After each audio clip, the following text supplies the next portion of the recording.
I think at the start of my business, I was a lot more, I would say, ambitious. I had a call to action in mind for a person. I was very directed. I wanted something. Um, again, a win-win arrangement, but still, it was very directed. I've noticed over time, again, it's become a lot more organic with me. It's become a lot more natural. I'm looking to expand my network in very organic, natural ways. And so I've actually cooled on the call to actions. I'm not so call to action driven now. I'm much more open ended. And so now, if someone crosses my path that is anywhere in my industry or some kind of auxiliary service, I reach out to them now, and instead of having a very defined call to action, I say, can we just chat on a Zoom call for 20 minutes just to see how uh, we might help each other? And I've made some really great friendships that way. Sometimes it's 2 or 3 years until I find some kind of way to help them. Please welcome America's service sales coach, Joe Crisara. Welcome to the Service MVP Podcast, the show that helps home service professionals master high-value sales, build stronger client relationships, and grow their business like never before. Join industry experts as they share real strategies that drive results. If you're ready to level up your service game, you're in the right place. Let's get started. It's the Service MVP Podcast. Thank you for listening and watching the Service MVP Podcast. I want to give you a copy of my free book. Just click on the link below in the description and one will be sent to you from me personally. Thank you so much for listening. Welcome to the Service MVP Podcast. My name is Joe Crisara, America's service sales coach. And today we have with us a really good friend. Her name is Ella Ritchie, who is the founder of Stellar Communications in Houston, Texas. She does nonfiction book publishing and marketing and PR for self-published business leaders. Matter of fact, she did my own book here, What Should We Do? So if you did get if you've ever watched the book or read the book or listened to the audiobook, Ella was highly instrumental in getting everything set up to make sure that promotion and launching of that book was there. Hello, Ella. Nice to meet you again. Hi, Joe. I've missed seeing you, so it's good to see you. Thanks for inviting me. Oh, my pleasure. My pleasure. Well, today I want to talk about a subject called nurturing long-term relationships. That's something that you're doing right now, actually, by meeting with me again. We met last year. We had a intensive relationship as we were launching that book, and now we're continuing the relationship going forward. Ella, why don't we talk about why is this such an important factor for service and sales professionals to be able to not just get the relationship in the front end, but also make sure that the long-term benefits of that relationship. You want to talk about that a little bit and open up that subject? That sounds really good. Thanks, Joe. Yeah, it's very important that we keep these relationships nurtured, especially in this age of AI. I think people will become more and more savvy about what's quick and easy and what really takes effort and love and care. So, for example, I really enjoyed your book launch. It was such a privilege to work with you and Julie and your team. And so when a media lead comes along that I think would benefit you or be a win-win for us, I think of ways to drop your name, tag you on social media and things like that. And so I was reaching out to Julie and asking if I could do that for y'all. And that's how this opportunity came about. So, it's just an organic thing when you care about people. Well, tell me, how do you keep track of it all? Because I think one of the things that we meet so many people day in, day out, and there seems to be the people who are kind of floating across our desk for this week or whatever that we have, the immediate projects we have going, and then everything else kind of fades into the distance. How is it that you would recommend service or sales professionals or even just the owners of companies be able to nurture those long-term relationships so that they don't just fade into the background or they fade to gray in a way? It makes sense, or they stay present? How do you keep this kind of a thing moving forward so to kind of keep them always in the cycle here? What's an important element of that, would you say? That's a really great question because we're so busy, we're so overwhelmed ourselves. Our systems matter on a daily, weekly, monthly, annually time frame. So daily, I start every day reviewing who will cross my path that day. Hmm. I take a little bit of an unconventional approach. I had a business coach a long time ago who was a pastor. And so he really instilled in me the power of prayer. So I actually pray over the people who I will come in contact with that day so I can keep them in mind and their best interests in mind. Um, Weekly, I sit down with my team and talk about who will cross our paths on a weekly basis. I do the same thing monthly.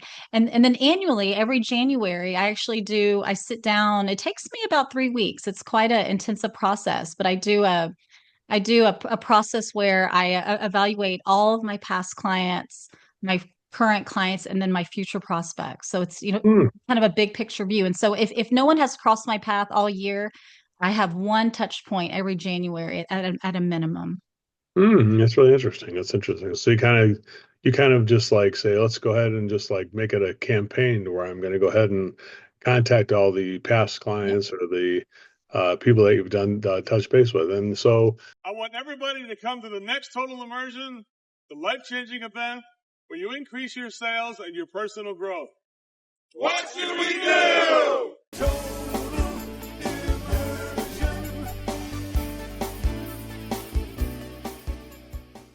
Tell me about the type of contacts you're making and things like that, and what that like. If you were in this, if you were like obviously you have a service that you're running, and really every business is a service business. So if you had a service business and you're trying to maintain the contact, what do you when you reach out? What kind of a thing do you do to reach out? Is it something where you asking for something, or just trying to keep track, or how do we what do we talk about when we get on those meetings with people, or when you first make that contact? Yeah, I think at the start of my business, I was a lot more I would say ambitious. I had a call to action in mind for a person. I was very directed. I wanted something. Um, again, a win-win arrangement, but still, it was very directed. I've noticed over time, again, it's become a lot more organic with me. It's become a lot more natural. I'm looking to expand my network in very organic, natural ways. And so I've actually cooled on the call to actions. I'm not so call to action driven now. I'm much more open ended. And so now, if someone crosses my path that is anywhere in my industry or some kind of auxiliary service, I reach out to them now, and instead of having a very defined call to action, I say, can we just chat on a Zoom call for 20 minutes just to see how uh, we might help each other? And I've made some really great friendships that way. Sometimes it's 2 or 3 years until I find some kind of way to help them, but I always keep them in mind. So it's just a lot more open ended now for me. That's really cool. So, what are some of the benefits you think that people would get from this? If you could say, what's the specific benefit that people would get from this?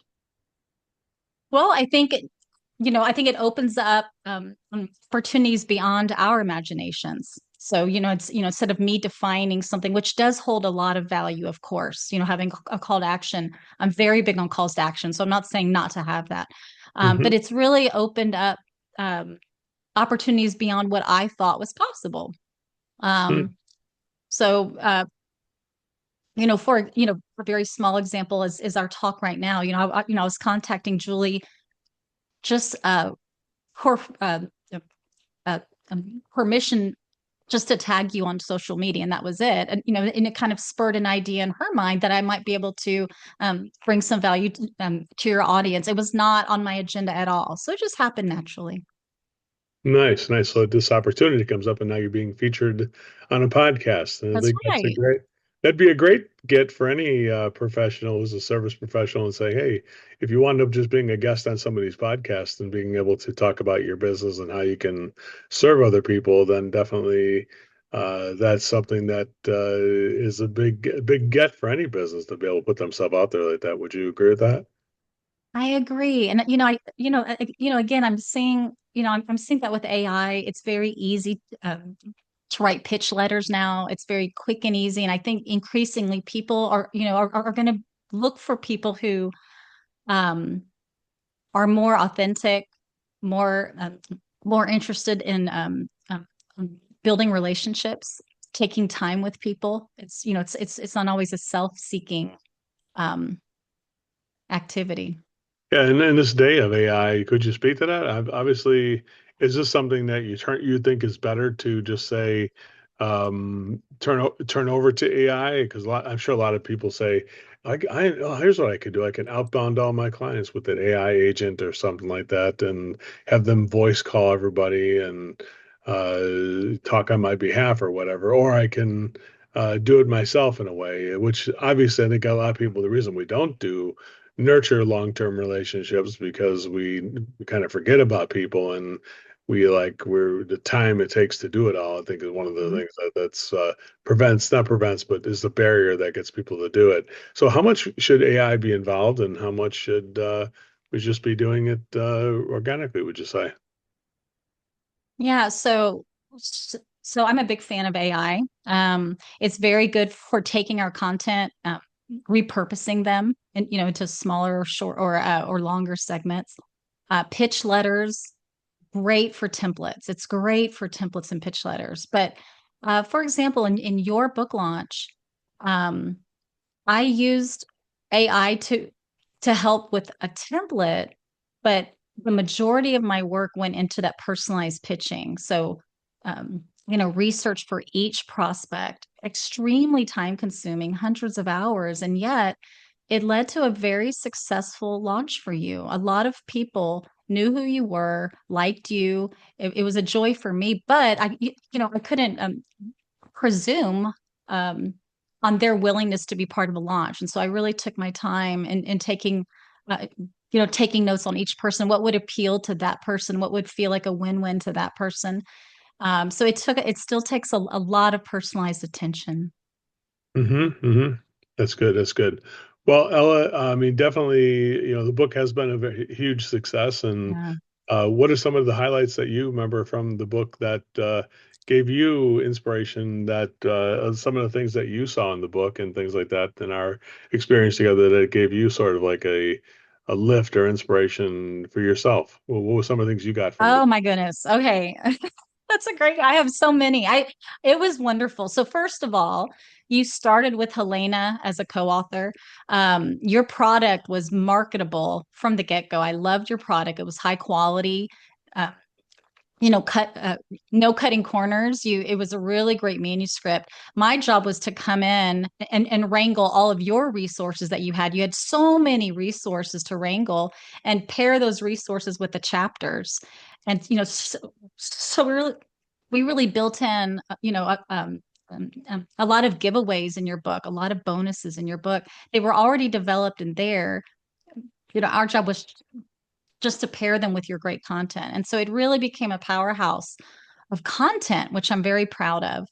Another thing that was a joy, in addition to your product, was the endorsement process. Normally, endorsements are a challenge to get. Normally, it's a lot of cold calling, cold pitching. In your case, people were ready and waiting to give endorsements. I think you end up getting 18 endorsements for your book. And I'm not talking about reviews on Amazon. I'm talking about the actual endorsements on the book itself, which is a really powerful tool. And so a lot of people were anxious for that, were excited about that. Amazon book reviews, you got over 80 total, which is phenomenal for a book launch. So again, it just shows how people were just ready for your product, interested. I loved your summit at True Grit. That was book? incredible just to meet all of your readers and see their excitement for you and for your book. Hmm. Um, Media appearances came together, speaking engagements. Um, I think you contacted me later. I said that you got a few clients right away, which was really encouraging for me, of course. So I many mean, good things to talk about. obviously, I think everybody's got sort of a story to tell, and everybody maybe even have a book inside of them. If do you think that that could be a part of the long-term strategy to nurture clients too, is to maybe give them something to read that keeps them reminding them about yourself too, about that. That's what I've used that book many times to give to old clients, and it's brought some old clients back to life by doing that. What do you think of that? Yeah, you know what, that definitely builds that relationship. It's very similar to a celebrity on TV. When people watch a show, they feel that they know the actor. When people read a book, they feel that they know the author. And so I actually got many messages on Facebook on your behalf of people who were very interested in meeting you, knowing you more, connecting with you. And so it was a joy for me to, engage with them on your behalf. So Well, Ella, if somebody was interested in doing that, developing a book, you'd be able to help those people who I are do. listening to this podcast, and maybe somebody who's interested in doing that? How would somebody get a hold of you to be able to take care of that, doing something like that? So yeah, aspiring authors find me in one of two ways. A lot of times they find me the way you did, which is through a ghostwriter. They're working with a ghostwriter or an editor, and that ghostwriter and editor knows me, knows my Hmm. process, and trusts me, and brings me their author. And that's a huge privilege for me because that's their trust being borrowed right there. A Hmm. second way is for authors to find me directly, which is not as often, but that happens all the time. And so I get a lot of authors who find me, and I take their manuscript, from the idea stage, the manuscript stage, all the way through marketing. So it's a full process. Wow. Well, and I'm sure you can reverse that process so they can contact you and you can get them a ghostwriter too to help Exactly. Yep. as well Exactly. too. If Yeah. somebody wanted to get a hold of you, how would they find you? They'd find me at stellarwriter.com. Well, I have a blog that they can, subscribe to for tips or just schedule a complimentary call. Well, thanks a lot for being here on the Service MVP podcast. And definitely, if anybody needs that type of service or to nurture the long-term relationship, I definitely think you'll find value in this podcast and also in the relationship you have with Ella, because she will definitely help you expand your brand and become the leader in your industry in whatever trade or service you give to people. Thank you. Thanks, Ella, for being here. I appreciate you. Thank you, Joe. Thank you.